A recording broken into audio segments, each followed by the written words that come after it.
সাইয়ারা মুক্তির পর থেকে আহান পান্ডে হয়ে উঠেছেন বলিউডের প্রিয় মুখ, জেনজিদের নতুন ক্রাশ। রাতারাতি তিনি নতুন তারকা হিসেবে চলে এসেছেন আলোচনার শীর্ষে। এরপর থেকে চলচ্চিত্র ও ব্র্যান্ডের অফারে ভেসে যাচ্ছেন তিনি।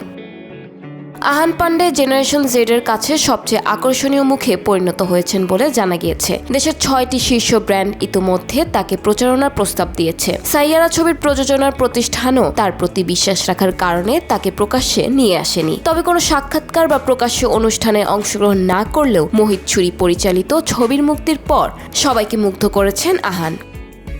এক সূত্র থেকে জানা যায়, এখনকার প্রতিটি ব্র্যান্ড জেনারেশন জেড এর সঙ্গে সংযোগ করতে চায়, আর আহান পান্ডে সেই প্রজন্মের সবচেয়ে সেরা পুরুষ বা নায়ক। তার সাইয়ারা সহ অভিনেত্রী আনিত পাড্ডা জেনারেশন জেড এর সবচেয়ে সেরা নায়িকা। সুতরাং আহান দেশের সবচেয়ে চাওয়া নতুন মুখ হিসেবে আবির্ভূত হয়েছে। তবে এই তরুণ এখন একটি ব্যবসায়িক বৈঠকের আলোচনার কেন্দ্রে। প্রতিটি বড় কোম্পানি যদি জেনারেশন জেডকে লক্ষ্য করে প্রচারণা চালাতে চায়, তারা অবশ্যই আহানকে প্রথম পছন্দ হিসেবে বিবেচনা করবে। শীর্ষ ব্র্যান্ডগুলো একে একে চুক্তি করছে এবং তারা নিশ্চিতভাবে তার ক্যারিয়ারে বড় সাফল্য চাইছে।